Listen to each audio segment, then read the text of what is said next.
ಮಾಡಿಸಿದ್ದೇವೆ. ಬೇರೆ ಬೇರೆ DTH services 1,56,000 ಮತ್ತು ಪ್ರಧಾನ ಮಂತ್ರಿ EKYC ಅಂದರೆ 6,000 ಕಾವಂದ್ರೆ ಏನು ಹೇಳಿದ್ರು ಅದು 2,41,000 ಆಗಿದೆ. ಸೊ ಇವತ್ತಿನ ದಿವಸ ತಾವೆಲ್ಲರೂ ಸೇವೆ ಕೊಟ್ಟಿದ್ದೀರಿ. ಅದರಲ್ಲಿ ಒಂದು 4 ಜನರನ್ನ ಗುರುತಿಸ್ತಾ ಇದ್ದೇವೆ ನಾವು. ಮುಖ್ಯವಾಗಿ ಜಿಲ್ಲಾ ಮಟ್ಟದಲ್ಲಿ ಶ್ರಮ್ ಕಾರ್ಡ್ ಅಲ್ಲದೆ ಬೇರೆ ಸರ್ವಿಸಸ್ಸನ್ನು ಅತಿ ಹೆಚ್ಚು ಕೊಟ್ಟವರು ಅವರಲ್ಲಿ ಇಬ್ಬರನ್ನ ಗುರುತಿಸ್ತಾ ಇದ್ದೇವೆ. ತುಮಕೂರು 2 ಇಂದ ಮೌನೇಶ್ ಬಂದ್ಬಿಟ್ಟು ಪೂಜರಿಂದ ಗೌರವ ಪಡ್ಕೊಳ್ಬೇಕು ಮತ್ತು ಚನ್ನರಾಯಪಟ್ಟಣದಿಂದ ರವಿ ಅವರು ಬಂದು ಗೌರವ ಪಡ್ಕೊಳ್ಬೇಕು. ಅವರು ಮೌನೇಶ್ ಅವರ ಜಿಲ್ಲೆಯಲ್ಲಿ 11,967 ಪಾನ್ ಕಾರ್ಡ್ ಆಗಿದೆ, 184 NPSC ಪೇಮೆಂಟ್ ಆಗಿದೆ, 25 ಕಿಸಾನ್ ವಿಮಾ ಯೋಜನೆ ಆಗಿದೆ, ಆಮೇಲೆ ಶ್ರಮಯೋಗಿ ಮಾನ್ಧನ್ ಯೋಜನಾ 43 ಆಗಿದೆ, ಫಸಲ್ ಬಿಮಾ ಯೋಜನಾ 877 ಮಾಡಿದ್ದಾರೆ.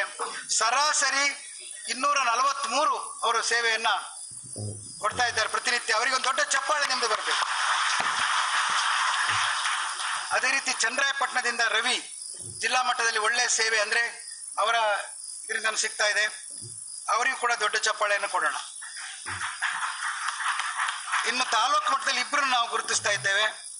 ತುರುವೇಕೆರೆಯಿಂದ ತುರುವೇಕೆರೆ ಬನ್ನಿ, ಎಂಥ ರಾಜು ನೀವು? ಪುಟ್ಟರಾಜ್. ತುರುವೇಕೆರೆಯಿಂದ ಪುಟ್ಟರಾಜ್ ಅವರು ಭಾಳ ಉತ್ತಮ 890 ಪಾನ್ ಕಾರ್ಡ್ ಕೊಟ್ಟಿದ್ದಾರೆ, 194 ಫಸಲ್ ಬಿಮಾ ಯೋಜನೆ ಮಾಡಿಸಿದ್ದಾರೆ, 799 DTH ಸರ್ವಿಸಸ್ ಎಲ್ಲ ಬುಕ್ ಮಾಡಿದ್ದಾರೆ. EKYC 4,762 ಕೊಟ್ಟಿದ್ದಾರೆ. ಒಂದು ಚಪ್ಪಾಳೆ ಬರಲಿ.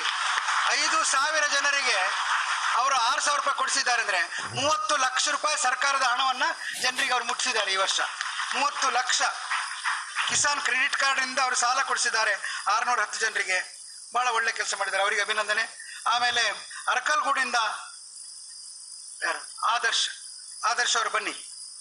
ಅರ್ಕಲ್ಗೂಡಿಂದ ಆದರ್ಶ್ ಅವರು 1,417 ಪಾನ್ ಕಾರ್ಡ್ ಮಾಡಿಸಿದ್ದಾರೆ, 1,231 DTH ಸೇವೆ ಮಾಡಿಸಿದ್ದಾರೆ, 2,748 EKYC ಮಾಡಿಸಿದ್ದಾರೆ.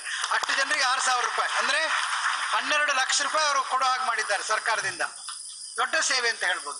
ಎಲ್ಲರಿಗೂ ನೀವು ಕೂಡ ಅದೇ ರೀತಿ ಪ್ರಶಸ್ತಿ ತೆಗೆದುಕೊಳ್ಳುವಾಗ ಆಗ್ಬೇಕು ಮುಂದಿನ ವರ್ಷ ಅಂತ ಹೇಳ್ತಾ ಅವರಿಗೆ ಶುಭಾಶಯವನ್ನು ಕೋರ್ತೇನೆ.